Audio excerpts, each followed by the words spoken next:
Do you like being overwhelmed with an insurmountable amount of lore in the span of an hour? I know I do. It's time for Bricky's All Warhammer 40k Factions Explained. Enjoy! Alright, today we are watching every single Warhammer Faction Explained, Part 1. We watched the fantasy one for all the factions, and then we watched the... Oh no, what are they called? What was the other one we watched where they explained all of those as well? I could picture the armor, but I can't. Oh my god, why did I just blank? Oh my gosh, what was the other one we watched that explained all the factions of it? But it wasn't like, it was like the different sections. Space Marines. Oh my god, I can't believe I just blanked on that name. Holy moly. All I kept thinking was blueberries. And I was like, heh, blueberries. It's the blueberry legions. The legions. Brain just went completely like shut down mode. Okay, I need to drink more coffee. Okay, so I liked a lot of the ones in fantasy. There was like 4 that I liked. So we're gonna see if I like any from here. So far, Warhammer it's kind of okay. I don't have like a favorite so far, if that makes sense. When you said blueberries, you would have known what you meant. Okay. I mean, you would have, but I'm like, no, there aren't blueberry legions. My bad. Someone who doesn't necessarily serve the Omnissiah, but someone who can appreciate them. You will not be getting my legs today, as I will be replacing them with various things depending on which faction we are currently talking about, to add a little bit more context and possible comedy to whatever the hell I am currently doing. Nice legs. So, hello everybody, my name is Bricky, and this is going to be a long video and a large project that has been going on for quite some time. This is... I need 2 hands for this.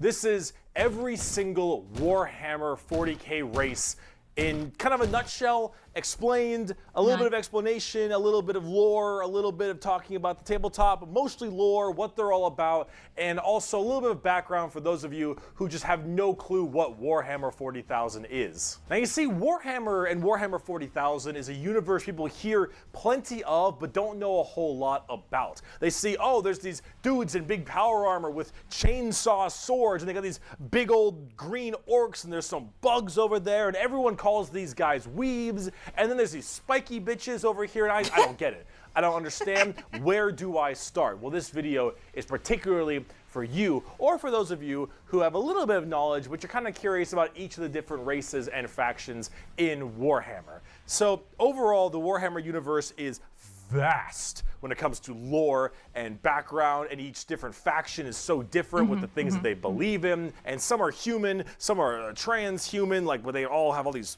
crazy ass electronics on them. You've got aliens, and you've got the chaos factions, and there's so much to Isn't that like, it's not Nurgle in the background? Why does he have leggings like that? The legs are cracking me up. I'm very distracted by them. Tale that I decided to embark on this project to tell you what each and every single one of them is about, and what the Warhammer universe is about as well, to give at least a little bit of an intro to this extremely bloated but very, very enjoyable world that I and many others partake in. So, I will be explaining every single faction in the Warhammer 40k universe, at least all the factions you can play as, and some smaller factions here and there. I will not be discussing absolutely everything in it, because that is a little bit much, and I'm not going to go too mega deep into the lore. I'm going to give you a pretty solid overview of each of the different factions, and have you learn a little bit about them, and we'll discuss a little bit of the tabletop as well, in case you were curious about that. But for this episode entirely, we are discussing the Imperium of Man, because that takes up a fat chunk of Warhammer lore. Oh, boo-hoo! What is Warhammer 40,000? 40,000 Warhammers. You're welcome. I answered the question. Well, the 40,000 starts off is the year 40,000, the 41st millennium. That's where it takes place, is in the year 40,000, 41,000 AD. You're already more knowledgeable. Let me read you a quote, first of many quotes in this video. It is the 41st millennium. For more than 100 years, the Emperor has sat immobile on the golden throne of Earth. He is the master of mankind by the will of the gods, and master of 1,000,000 worlds by the might of his inexhaustible armies. He is a rotting carcass, writhing invisibly with power from the dark age of technology. He is the carrion lord of the Imperium. Unrelated, because my eyes are so terrible, the bright mode is actually killing me, so if it looks like I'm not looking at it, just know that my eyes hurt, and I'm sorry, I have terrible eyes. For whom 1,000 souls are sacrificed every day so that he may never truly die. To be a man in such times is to be amongst untold billions. It is to live in the cruelest and most bloody regime imaginable. These are the tales of those times. Forget the power of technology and science, for so much has been forgotten, never to be relearned. Forget the promise of progress and understanding, for in the grim, dark future, there is only war. There is no peace amongst the stars, only an eternity of carnage and slaughter, and the laughter of thirsting gods. Everything blows. Yeah, I kind of got the whole war vibes from how much I've read. So they're just perpetually in war all the time. That's like this whole Warhammer. I get it now. I get it now. And it blows fucking hard.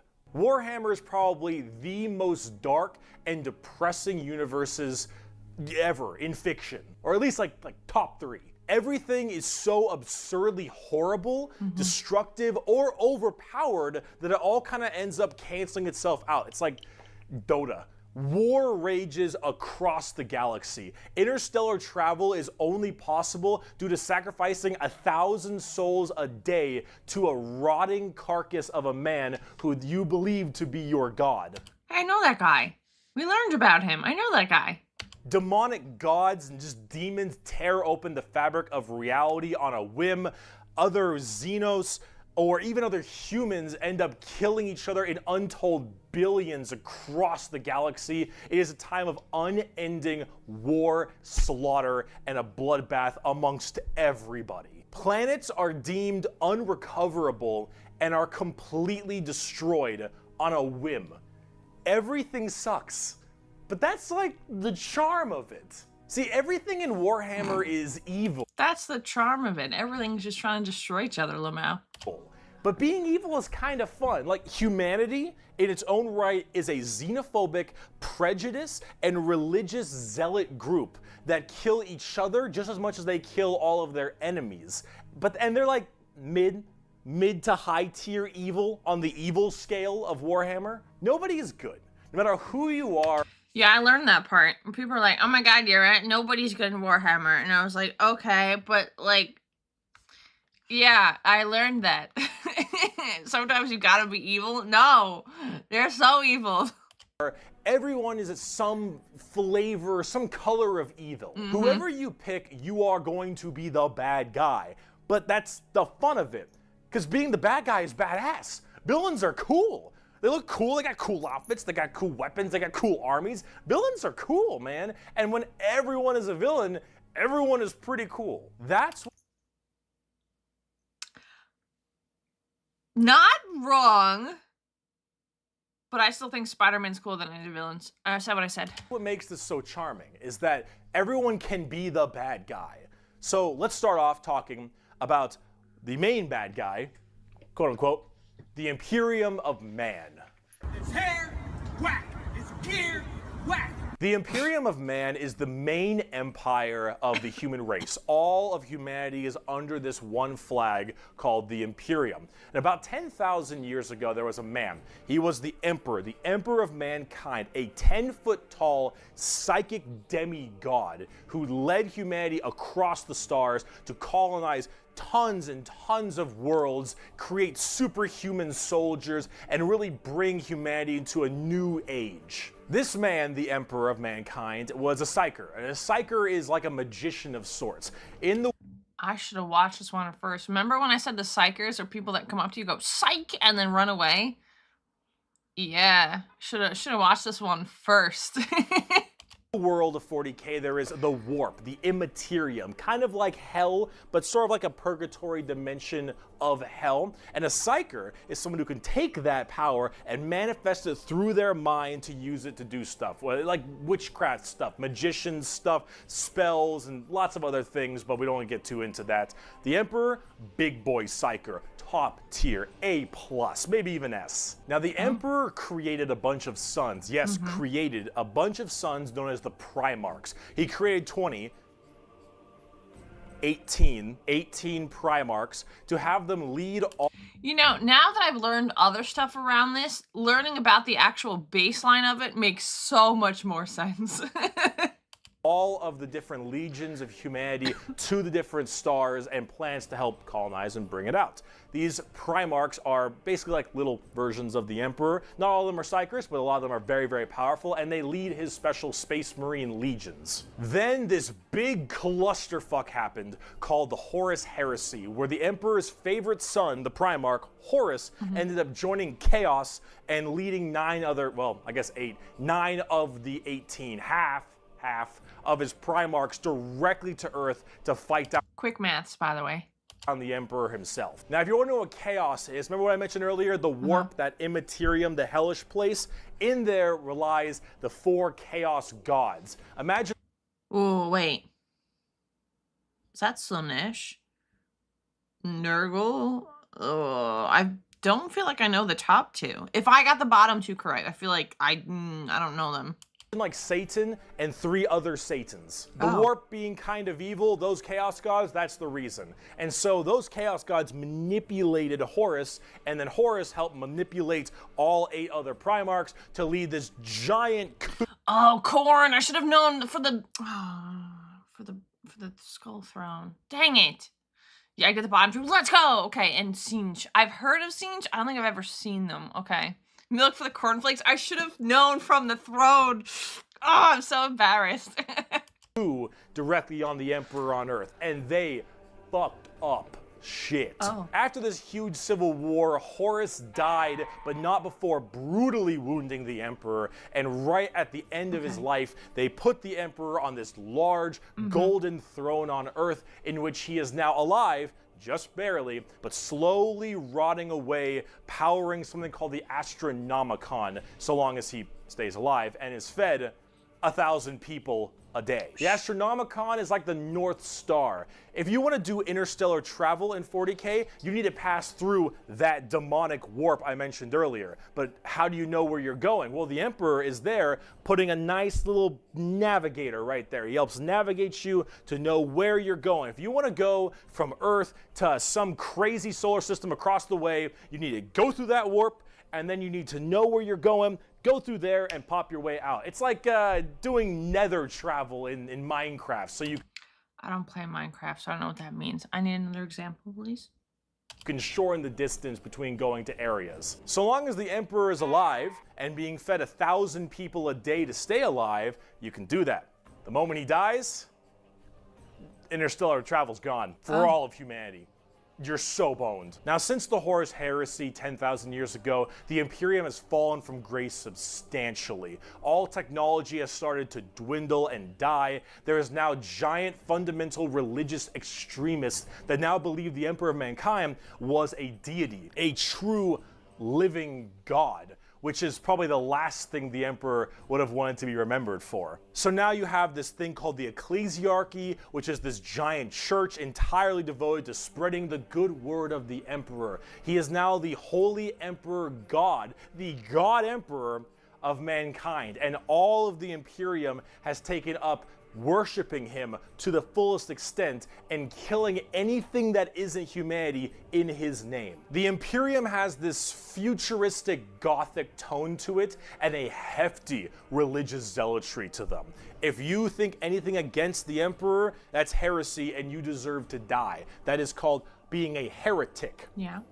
Heretics die in 40k. There is no such thing as freedom of religion. There is no such thing as freedom of speech, so long as you are against the Emperor. There is no such thing as any kind of tolerance. Everyone is a religious zealot. Some more than others, but no matter what, you're preaching that good word. So right now, I'm like somehow not shocked about that.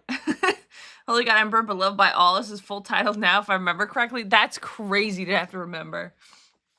Traveling 1 mile in the warp is like 100 miles in real space. Oh, okay, so it's kind of just like you get teleported really fast between point A and B. Okay, all right.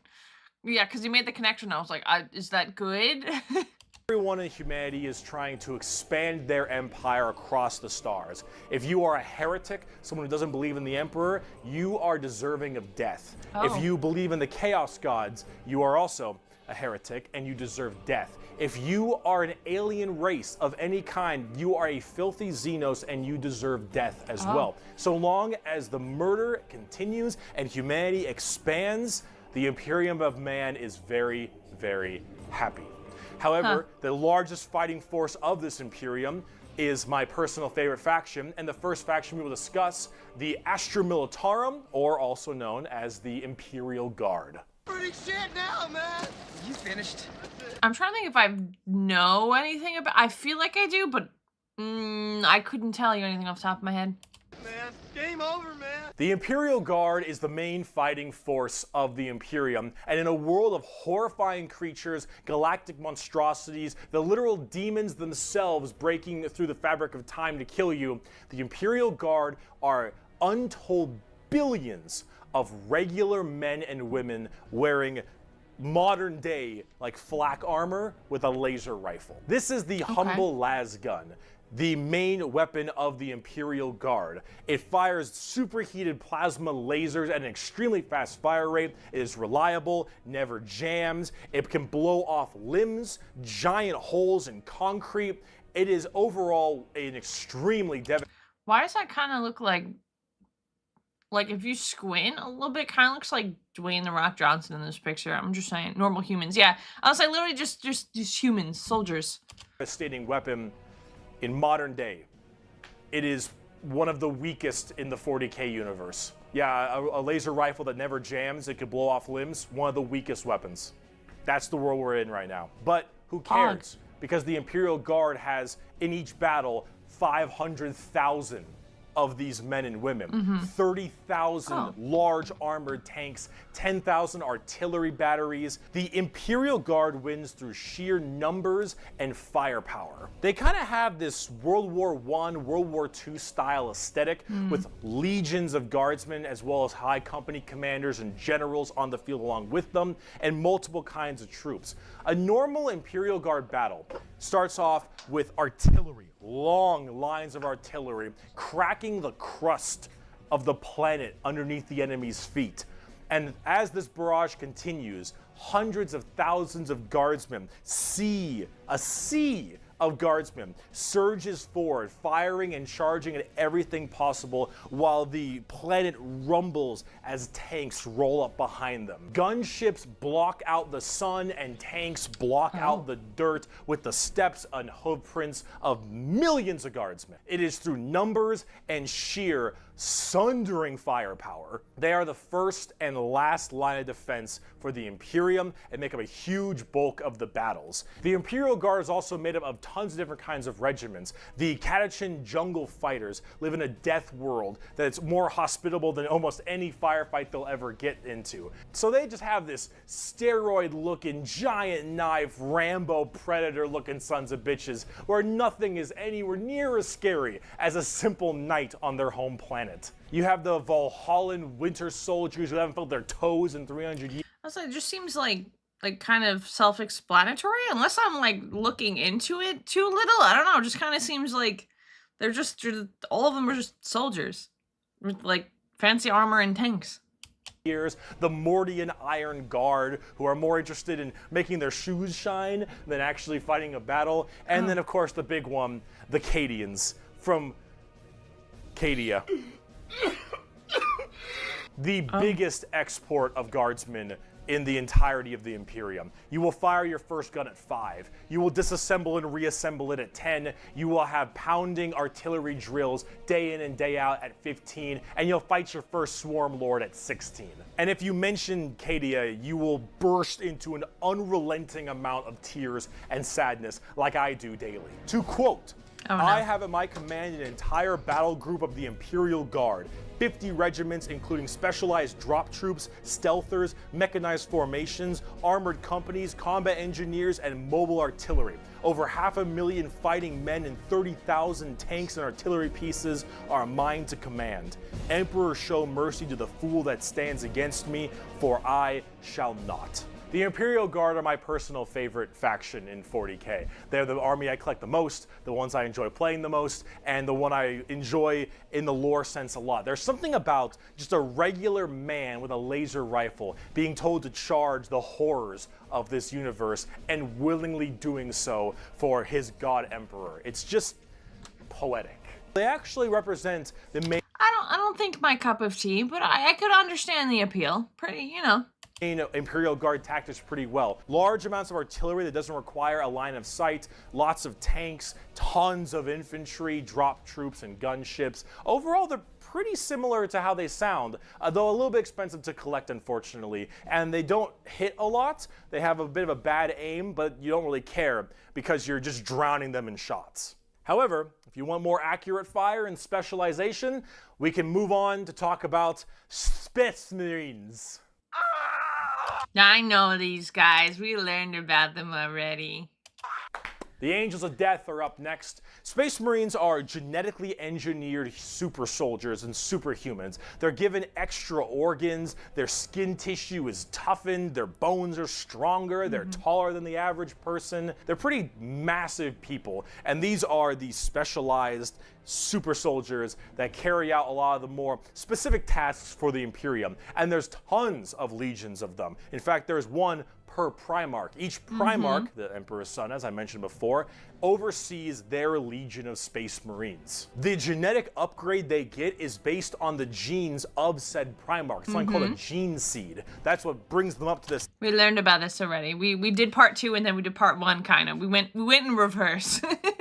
Like superhuman level. As stated, each Primarch has their own legion. Robot Girly Man has the Ultramarines, Jagatai Khan has the White Scars, Rogel Dorn has the Imperial Fists, Corvus Corax has the Raven Guard, and there's a whole bunch of other side sections that are also extremely interesting and have a little bit more of a twist on the average Space Marines, which we will discuss in a bit. Humorously enough, I don't have a whole lot to say about Space Marines. They're superhumanly fast. In fact, it's been said that nothing that large should move that quick. These men in power armor moving at blazing fast speeds, their reflexes are faster, their skin is tougher. They are overall just extremely powerful soldiers. In fact, where they differ comes down to which Space Marine Legion we're talking about. For instance, the Ultramarines done by Robot Gilliman are the main blue boys. Strong in almost every way, the jack of all trades kind of group that are a little bit too strong, and that's a lore problem, but the White Scars by Jagatai Khan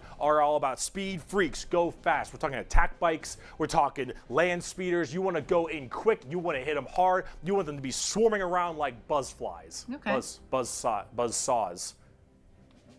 With the speed of buzz saws. Yeah. Let him cook. Fuck you, Pale King. Salamanders love fire. Fire in the forge, fire in battle. Flamers, melta-guns, multi-meltas. Just so long as something can be burning, that's big. And Flammenwerfers, huge fans of those. they're also actually some of the nicest of the Space Marines. A lot of Space Marines have this kind of like holier-than-thou thing because of their genetic strength. However, the Salamanders tend to put human lives above the lives of themselves, which is actually rather rare. They're also all black, but not like just regular black, like 2 a.m. line at a White Castle black. Like they have a charcoal, dark, ashy exterior and blazing red eyes. Apparently something about living on their home planet of Nocturne, which I don't know if that makes much sense, but who cares? This is like fantasy land anyway. Overall, salamanders are actually... They absorb the rays from the moon or something, probably. Yeah.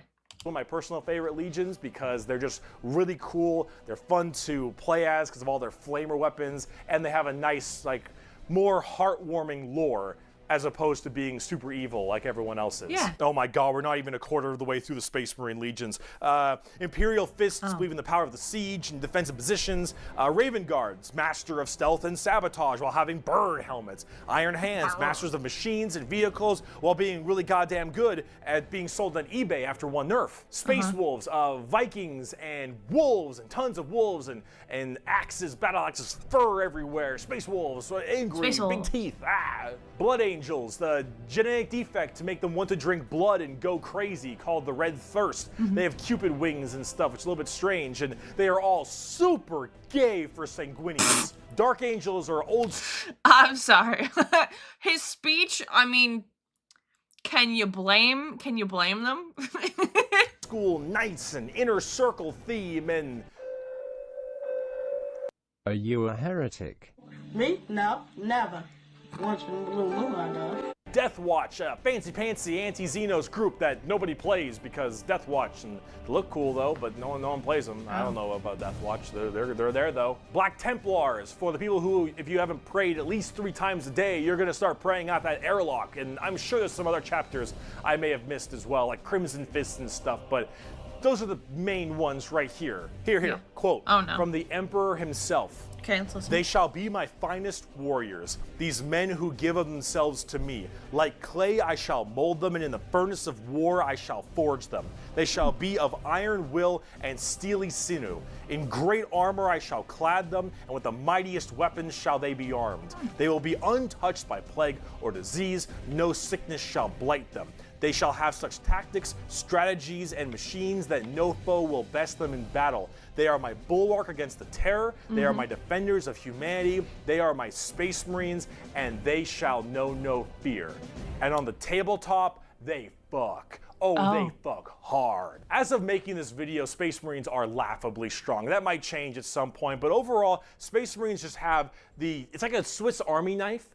A tool for anything you need, except it's like a gold-plated Swiss Army knife. It is extremely strong. If you are actually getting into the tabletop of Warhammer, Space Marines are a great start. Also, whatever gameplay style you have, whether you want to be sit back with long range and heavy weaponry, go fast and run in, or even just full melee, all of these options are totally there for you. Space Marines are super badass, but unfortunately, it's time we start praying to our new god, the 2011 Honda Civic. So is it any wonder people are afraid of technology? Technology!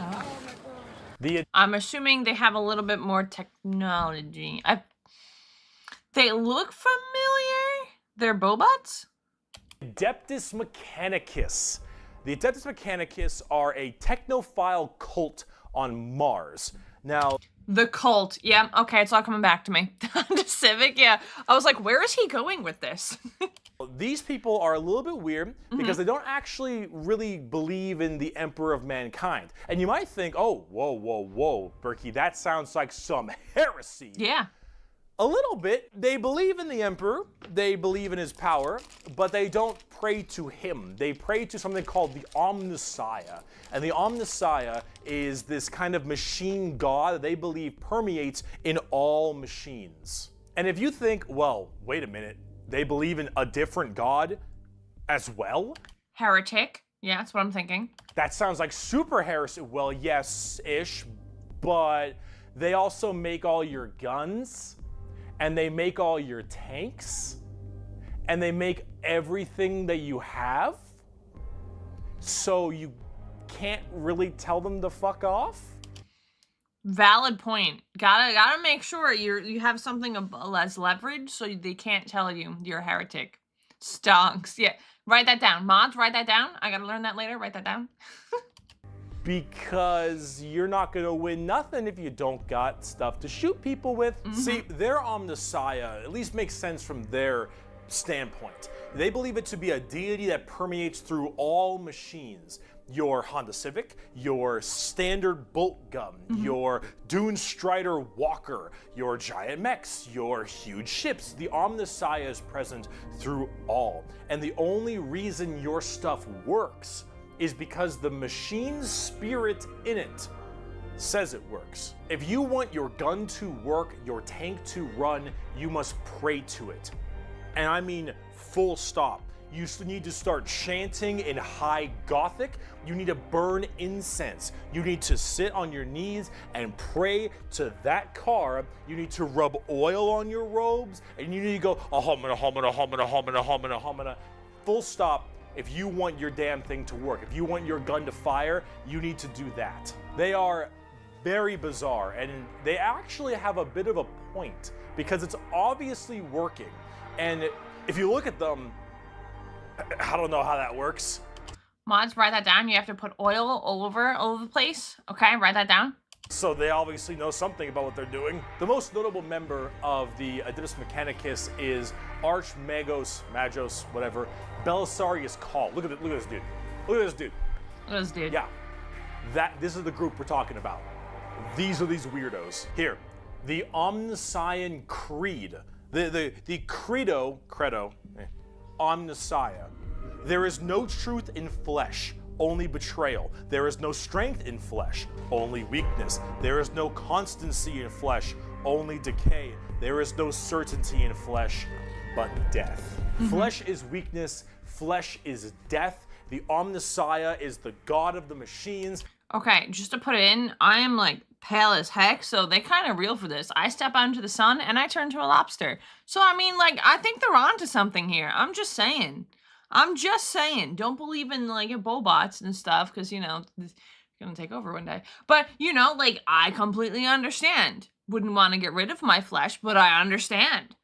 And if you wish to be whole, if you wish to be holy, if you wish to give unto him, you must saw down your limbs and remove your organs and replace them with mechanical parts, because that is what he wants, and that is how you will become enlightened. Hard technophiles mixed with religious extremism. Adeptus Mechanicus. Now for their army side of things, they are with the Scutari. The Scutari operate with very bizarre weaponry and lots of different kinds of vehicles, tanks, and different people in between. They're very weird, but they have extremely wacky and enjoyable, and in fact quite effective, both in the real game and in the lore, weaponry and gear. Overall, as an army on the tabletop, they're very weird and have a whole bunch of different shenanigans, but if you like kind of that quirky, wacky techno thing, I'd give them a pickup. Hell, they're so paranoid. I gotta keep going. They're so paranoid and crazy. These Dune Striders you see right here, one guy was able to make them work. One guy, and he died. And they're so scared they'll never work again that they keep them on and they never turn them off, and they run around in a circle the whole time until they need them, and then they corral it and they go into battle. Yep. The Adeptus Mechanicus. Now, they kind of real. This is gonna sound crazy. I kind of understand. I didn't think I was gonna be like, yeah, okay, I understand being like ultra paranoid. What is it called when like superstition? Like they're like superstitious in a way, minus the like huge religion thing. But everything, yeah, that's okay. I didn't think I was gonna really that. They're interesting. They have piqued my interest. Okay. You want to talk about faith, though? Let's talk about the Sisters of Battle. A simp has fallen for an eagle in Lego City. The Sisters of Battle of the Adeptus Sororitas, if that's how I pronounce it correctly, is an all-female group of battle sisters going through the ecclesiarchy section of the Imperium. The ecclesiarchy is, of course, the church. This is, imagine a private army of the church.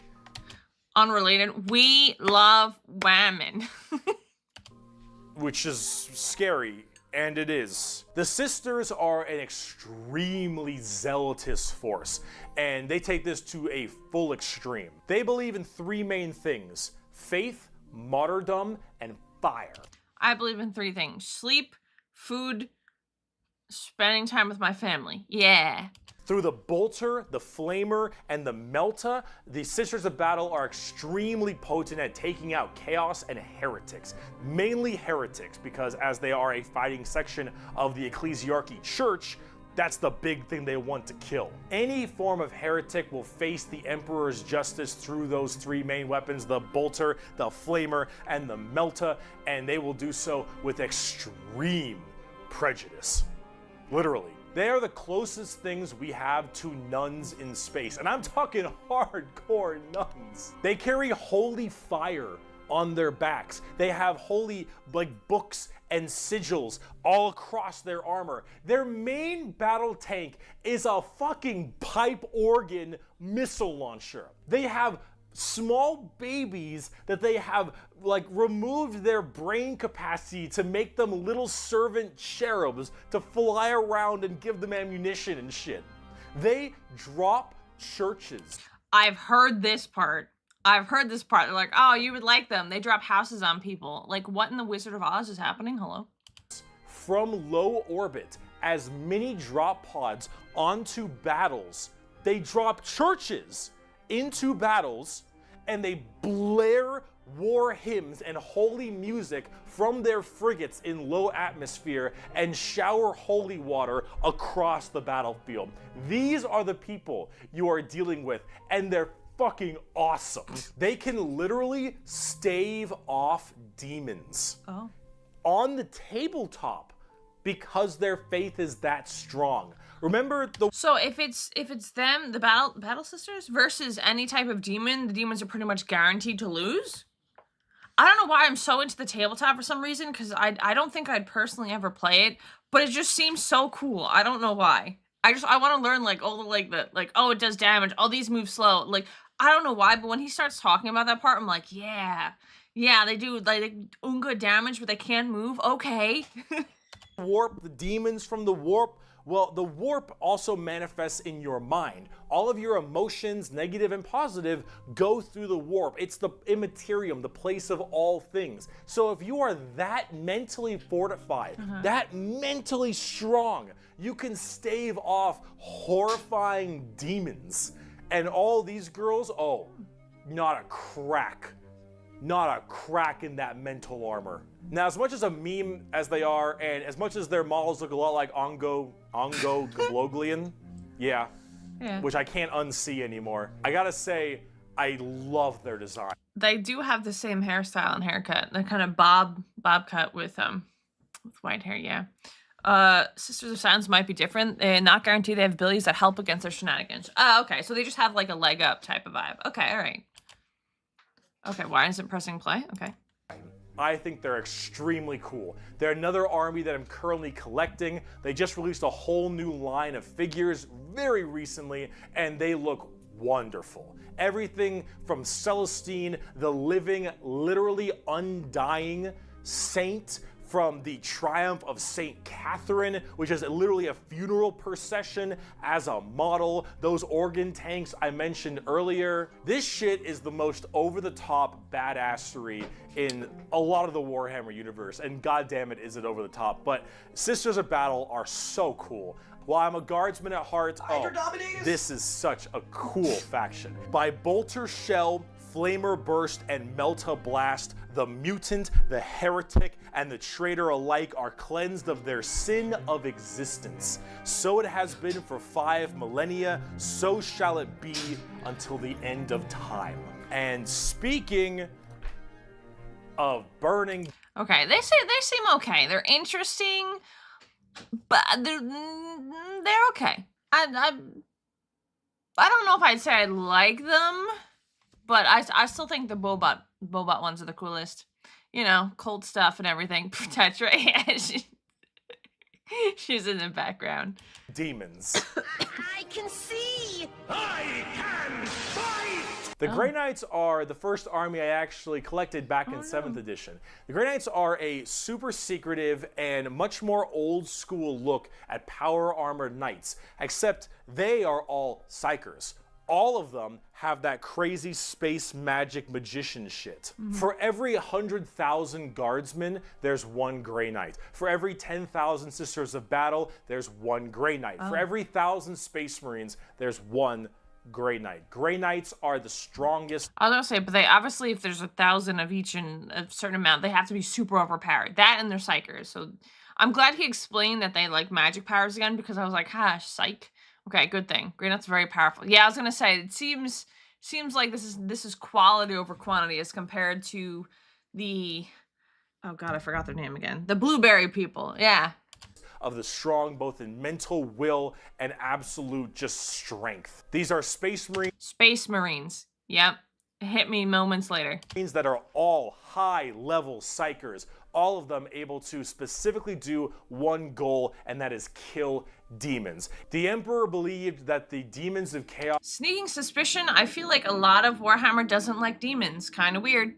were the #1 threat to the Imperium, and he probably is right. However, this group is entirely based on doing that through a myriad of tactics. Coming from the planet, or I guess the moon, of Titan in the Sol system, the Grey Knights are thrown through extremely rigorous training and are as clear of mind and soul as they possibly can be. Since the demons of the warp are the warp and your mind projects to the warp, people can go insane very fast, especially lower level psychers. These Grey Knights need to be able to harness the warp in the presence of demons and stay perfectly sane. One of their characters, one of my favorite characters, is named Castellan Crow. He has a demon blade, the black blade of Mahamahama, and he has to have it on him because it tempts everyone nearby, constantly beckoning them. Use my power, use my strength, suck my penis, whatever the possibility. And so I'm sorry, what? he has to keep it on him all the time as this thing whispers to him consistently, and he has to stave it off forever, being alone in his chambers or on the battlefield, because anyone who gets too close to it might be tempted a little too hard. He is that pure of heart and mind, and all the characters in the Grey Knights are basically like that. The only issue is that Grey Knights have a scorched earth policy, more ways than one. If they're fighting demons, demons corrupt and make people crazy. So if I'm a guardsman and I'm fighting demons, and the Grey Knights arrive, and they kill all the demons, I'm a risk. And so guess who's not making it out of there? On the tabletop, they're very strike fast, strike hard kind of people. They teleport all around the place. They are fast strike groups, small amounts of models because they're so dang strong. You only have so many characters, but with it, you get in there, you're very tough, very tanky, you hit really hard, and you try to bounce around the battlefield quickly, but you don't have numbers, and so every dead Grey Knight hits really damn hard. They're fun, though, if you like that kind of fast... It's just like me, except a demon sword and some pizza tell me to eat every day, and instead of unstoppable strength, I just get fat. Thank you. Striking kind of army. Oh, and also, Caldor Drago is a thing. We're not even going to get into Caldor Drago. All right, that is, oh my goodness gracious. I am the hammer. Oh, God. I am the mail about his fist. I am the spear in his hand. Though we are lost, I am the shield on his arm. I am the flight of his arrows. I am the hammer. I am the sword. I am the shield. I am a soldier at the battle at the end of time. The sword is my sword. Unlimited sword works. Grey Knights are pretty hardcore. They are as holy as you can get for a Space Marine. If you like Space Marines and you want to, that they're holy enough, you want to be holier? They're pretty interesting. They're interesting. I like that they're like, yes, just delete everything. They're not bad. Not bad. I think they're the #2 right now. They're currently #2. Grey Knights. Now, if you want to be holier and big, let's talk Imperial Knights. Oh, Lord, he coming! Do you like gigantic walkers the size of homes? No, I don't think so. Or medium-sized buildings? Do you want to kill heretics, but you want to kill like 40 of them? Do I want to delete heretics? Maybe. Per turn? Do you want a gigantic old-school knight noble house style of walkers with giant chainsaw arms? Chainsaw arms? Let me cook. You got Imperial Knights. Imperial Knights, it's not a whole lot to talk about them because they're just gigantic walkers, but they have this old-school, like, house feel to them. Like, literally, like, they're houses. Each Imperial Knight comes from a house, and each of them act in their own special way. These behemoth of walkers also destroy almost everything in their path, killing full swaths of squads in a couple shots, stepping on legions of troops. Like, these things do not mess around, and they look so cool. Imperial Knights and Chaos Knights, actually, for that matter, don't have a whole lot to discuss. They kind of remind me, kind of like I think it's General Grievous, where it's like his head is lower and it seems like his like shoulders are above his head, kind of like that. Tetra have 2 of these. Now I have to look at them, because after learning about a lot of them, I want to like look at the figurines. They're just super big, heavy walkers, and they look different depending on your house or chaos god you currently believe in. And overall, these things are just really cool if you want to murder everything in your path. They're the big, scary, big unit of Warhammer, and if you want to collect them, go to town. They make for a great painting project too. Getting more back down to earth, let's talk something about a little bit different, a little more gold. If guardsmen are regular soldiers, Space Marines are super soldiers. Unrelated, they're gold. So like, if they're in the sunlight, assuming there's sunlight on these planets, would they just like burn the retinas of the enemy team asking for a friend? Grey Knights are super soldiers. The Adeptus Custodes are super soldiers cubed. The Adeptus Custodes are the third major army I own. I know, 3 armies. I know, I got carried away, okay? But that's all. I only have 3, okay? They are our final brand of Space Marines, but these ones are super special, okay? If a guardsman is 6 foot... Sorry for my cats in the background. They're play fighting. A Space Marine is 7 feet, a Custodian is 8 feet. These are the giant defenders of Holy Terra, which is also Earth. Earth is Terra, Terra, themselves. These are the people that literally guard the Emperor's throne room, hence Custodes. These boys protect the Emperor's throne room at all times and are literally like handcrafted people. They're not humans brought up by a gene seer or something. These are all handcrafted super soldiers. I think from a tube. These behemoth of men are like 8 feet, 8.5 feet tall, and functionally immortal. They stand still, spear in hand, for hundreds of years without the need to sleep and barely even the need to eat, watching over the throne room and every other area of Holy Terra for their entire purpose in life. And oh my lord, are they terrifying. These Custodians put Space Marines to shame. If you liked your super soldiers, these are your super mega soldiers. One of these men can take on probably 3 Space Marines and most likely win. There are many different groups of Custodians as well, like the Solar Watch, or there's also one of my personal favorite, the Aquilon Shield.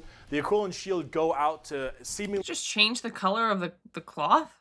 unimportant individuals and protect them because they believe that they are going to be doing something very important in their lives. For instance, let's say a regular guardsman gets the protection of this giant 8.5 foot tall golden god because that guardsman will end up becoming a general one day or something of that nature. The Custodians work in mysterious ways and are almost always outnumbered but never outmatched. These people are pretty horrifying, both on the tabletop as well as in the lore.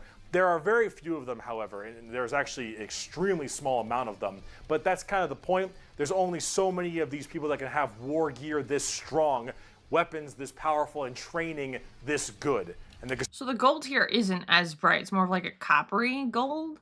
Custodians have all 3 of it. For 100 years, I stood my watch amidst the somber shadows of the Sanctum Imperialis. I was still as a statue, but always ready. Always attuned to dangers unseen. Days, months, years passed by in a frenzied blur beyond those walls, yet within, little moved and nothing changed. For 100 years, I did not but wait, yet had any threat appeared, I would have struck it down in a heartbeat. For 100 years, I stood my watch, and as it ends, I can tell you this: patience is a weapon. The Custodians are the top dogs of the Imperium, and they hurt just that same way. Though I do want to discuss a little bit about the Sisters of Silence before we get out of here, because the Sisters of Silence I also have a few of, and they're really fun, but they don't get enough attention. These kind of bald plume ladies are a whole group of pariahs, are also known as blanks. We'll be referring to them as blanks from now on. Okay. So as every mind is somewhat connected to the warp, these blanks are a genetic mutation that has it suppressed heavily. Because of that mind suppression, normal people feel this weird, like, uncomfortable nature when around them. When a Sister of Silence walks past them, you feel ill. You feel just uncomfortable and strange. So most of them don't actually live past childhood, because once they are birthed, they're, well, you know, killed or something at a very young age because they just emit a horrifying aura. These ladies, however, are guardians of the throne as well for more psychic threats. So then how are they still a thing if they get removed the second they're born? Hello? See, none of the custodians are psychers, so they have a difficult time dealing with major demons and other kinds of psychic phenomena. These sisters are extremely specialized in it, all of them taking a vow of silence as they don't speak, hence the term Sisters of Silence, but they communicate through hand gestures and things of that nature. But if there's So they do like sign language. a demon issue, if there's any kind of warp-based problem, the sisters are extremely adept at dealing with them, thanks to their blank gene. They normally work a lot of time with the custodians because they have to deal with both kinds of threats, but they're not represented that way on the tabletop. In fact, they only have like one real model for them, which is very unfortunate. I hope they'll get some like news soon because I think they should really be working together as it is that way in the lore, but hopefully we'll get there soon. But if we're talking about blanks, let's talk assassins. My precious power ring, gone forever. It's been a long video. We're about to round it out. We got this and one more human thing, and then we're done. Woo. The assassins, though, the Officio Assassinorum. Ooh, This is a very pixely image. Very pixely, very scrunkly, very crunkly. boy, these people are deadly. Yeah, they're called assassins. They should be, but oh man, these people will mess you up. So these are from the Officio Assassinorum, a very special organization, and they are handpicked by the Grand Master of the Officio Assassinorum from the, what was it called? Schola Progenium. It's basically an orphan school. Your parents got murdered by demons or something, you get sent to this and you get trained to be whatever. Tempestus Drop Troop, an Inquisitor maybe even. Maybe you get a blank gene and you get thrown into the Sisters of Silence, or sometimes you just disappear. When you are taken, however... Okay, Space Hogwarts, I was gonna say, it's kind of like they're being sorted. Space Hogwarts is the best way to relate to what that is. Holy moly, okay. Where you go to one of 4 temples, because the Assassinorum works in the temple style of things. These temples are the Vindicare, Caluxus, Calidus, and Eversor temples. We'll start with the Vindicare. I'm far away. I've been sitting here for 3 weeks. Poof! The Vindicare Temple is the main sniper-based temple. Gigantic sniper rifles for all these assassins. Their whole point is to be able to be in a spot and sit there, eye and scope, for weeks, waiting for their perfect target, taking people out from literal miles away after extremely long time periods. The Vindicare Temple is about precise, perfect aim. There have been reports of Vindicares being able to single out particular body parts from over 2-3 miles away. Temples in the head, the jugular, for instance, and been sitting there after weeks. And when they're ready, take that shot, time is done, packs them up. The Calidus Temple, however, is a lot more about shape-shifting and deviant. It's mostly a female-based one, or at least it seems to be, and this allows a lot of body augmentation for certain individuals to be able to kind of transmorph themselves and infiltrate areas that are problems. These assassins will end up taking missions that take them years, 2-3 years, to infiltrate a heretical group and slowly work their way up just to get enough time to put a bullet into the main target's head and then escape unharmed, or become the main target and sabotage it from within. These are all completely about deception, mind tricks, polymorphing, and everything in between. And so polymorphing, like they change how they look? Because like if someone strolled up into like, I don't know, into my, whatever they're going into, somewhere bad, and they look like this and everyone else didn't look like this, that's kind of sus. lots of drawings, lots of drawings. The Eversor Temple. Well, I'm glad I didn't pause at that spot. Yeah, shapeshifting. Oh, okay, I was gonna say, I was like, Just kind of disturbing one. The Eversor Temple is about when you don't want anything to come back alive, friend or foe. You want it all dead. An Eversor is psychogenically conditioned with just psychotherapy and psychological torture to only feel violence, hatred, and anger. It does the Clockwork Orange style of thing of just making you forced to watch never-ending pain and misery and psycho conditioning, I guess is the term. And then they pump you full of tons of psychedelic drugs and they cryo-freeze you. Oh. And then they drop you in an area where they just want to make sure everything is dead. And then you defrost, full of just all this insane, mind-boggling psychotherapy and psychedelic drugs, and you just go to town. Yeah, if you don't care if anyone comes back alive. You're like, all right, lost cause, send them in. Finally, there's the most bizarre. Yeah, that was okay. Pump them full of drugs, freeze them, drop them, like Peace Kid, like literally the entire area destroyed. Okay, they have a nuke of them for when they die, just to be sure. What the?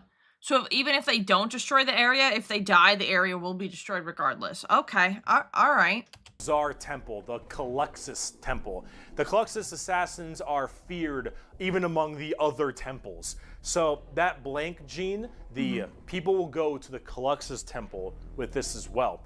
And this is where they can harness that to be massively anti-psyker or even just anti-regular people. Oh. They're seen with extreme fear and distrust among many, many people. They're described by the Eldar by quote as being pure evil. Imagine that uncomfortable feeling from that. I feel like all of these assassins are just like, one, super powered, and two, just pure evil. Because to be an assassin, you can't really have like emotions, because then that would ruin everything. Like that blank gene I mentioned, and then imagine them being taught and given equipment to amplify it by 100. Oh. If normally regular people feel uncomfortable, now they are basically akin to being a siren wailing directly in your ear. And if you're a psyker, oh no. The sheer presence of a Caluxus assassin is enough for you to tear your skin off. You will rather gouge your eyes out and rip your nails off than even being near this person. The Caluxus assassin is when you want psychers to literally lose their minds, and they will go on their knees and ask you to gun them down because it is a suitable choice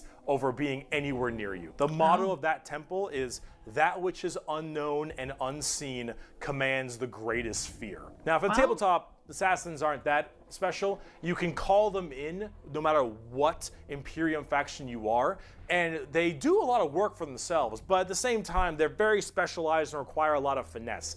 And they work the way you generally want them to, though. You want to cause some distortion and weird stuff, you take a Calidus. You want to just murder swaths of infantry and then blow up Eversor. You want to kill that one guy, Vindicare, and if you have a lot of psychers, Caluxus. It's a nice little, like, jack of all trades if you have a specific thing you want to kill. And you get to choose which is really fun.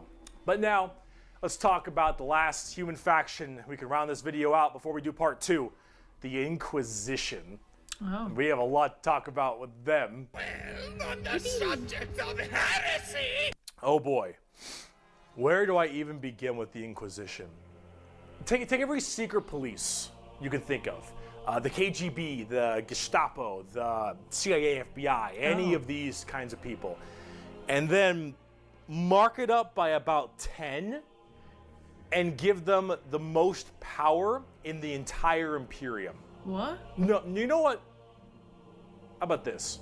This right here, it's not just a quote. This is the Imperial motto. The motto of the Inquisition. What's the motto with you? I apologize for my bad pronunciation. Innocentia nihil probat. Innocence proves nothing. Well, that sucks for a lot of people, Lamau. The most powerful organization in the Imperium, the secret police, their #1 motto is innocence proves nothing. The Inquisition goes around like the secret police or like detectives to find issues in the Imperium. And they have different ordos depending on which one we're talking about. The Ordo Heretic. Not gonna lie though, their armor kinda sick already. Okay, they seem like terrible strong people, but armor kinda sick. It's like a steampunk witch type of vibe. the Ordo Xenos, the Ordo Malleus, for instance, and a whole bunch of other ones. Hereticus is obvious, they deal with heretics. Xenos tries to find alien threats, and Malleus is demons. They all have different specializations in what they're trying to go for as this Inquisitor. And that's what they're called, Inquisitors. Each of them, as an Inquisitor, has their own free reign to do as they wish. They may have a ship and a crew, and they go out to find problems and interrogate people a lot.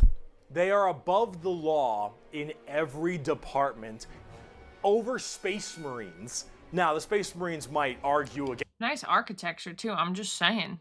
against them and stuff, and there might be a lot of blowback, but technically they are above them as Inquisitors. They are looking to investigate and figure out coups and cults and demonic incursions and possible Xenos issues like gene stealers or a new threat coming into an area. They're about learning that stuff and actually doing detective work. And memes aside, they're pretty good at it. The Inquisition having all of this power does make them a little bit power hungry and frantic sometimes. And yes, it is still a bad thing, but most of them are pretty good at their job. And they spend a lot of time being very diligent to make sure that all of these leads they follow are proper and correct. They're basically space detectives with just enormous power and sometimes a bit of a power complex. And we haven't even talked about Exterminatus yet. Exterminatus. Do they exterminate things? Is deeming a planet unfit to be saved. Okay. I deem that this planet is demon infested and taking it back will cost too many resources and is not worth it. I have now committed Exterminatus on this planet. I will now sign the death warrant of an entire Imperium planet as it is unfit to take and better to be destroyed than allow the enemy to hold it. This can mean saturation bombardment. This can mean cracking the planet's core and breaking it apart. Doesn't matter. Render this planet inhospitable to all life. So that's the this is blinding. That's the group called? They just delete planets, or is it like an order or something? Did I miss something? I feel like this is a group? Yes, the Innocents Proves Nothing people are the only people who can choose this planet must die in its entirety. Yeah, you're playing the villain. Now, it is memed a lot, but most Inquisitors are very rare to do Exterminatus. Exterminatus is a very crazy thing. There's only so many worlds that you don't want to destroy all of them. Now, naturally, with the memes aside, there are some people who are a little bit rough on this one. Oh, it's an order. Okay, so all right. I was like, if it's just a group where they just sit there and they're like, we're gonna wait until someone tells us to destroy a planet. I was like, that's a little weird. But most Inquisitors generally don't like to do Exterminatus a ton, but Inquisitors do that. Okay, all right. It is an option they have, and it's a crazy option when you think about it. Secret Police Inquisition are unfortunately... That design was so cool, and I'm sorry, but this figurine looks terrible. Like, it looks fine up until, like, you get to the face. I'm so sorry. Not represented on the tabletop very much. You generally kind of put one in your army if you feel like it. You have a couple special options there and some side content, but they're not really fleshed out very well, and personally they need a lot more stuff put in there, and they really need a lot more effort put into them, and they're not quite where I want them to be. Overall, the Inquisition makes for a lot of the best storytelling as well, because it's a little bit hard to talk about a big story of a whole bunch of Space Marines killing something, right? It's just a big battle story. It's not as interesting. Having that intrigue and that moral dilemma that an Inquisitor has makes for a lot better media. And honestly, the more people do it, I think it's better, because then it adds a little more humanity to the Warhammer horrible, horrible grimdarkness. And wow, we just finished the humans, all right? Come back for part 2 when we talk about Chaos and Xenos, because we got to talk about the 4 Chaos Gods and all the Chaos Marine Legions and the Tau and the Necrons and the Orcs, and oh boy, we got a lot. I'll see you in part 2. Woo! Okay, so part 2, we're gonna probably watch that sometime next week. That's okay. So I found one that I like, though. I like the Bullbots. Thank you so much for watching. If you enjoyed the content, please consider liking and subscribing. If you have any recommendations for future videos, please feel free to leave them in the comments below.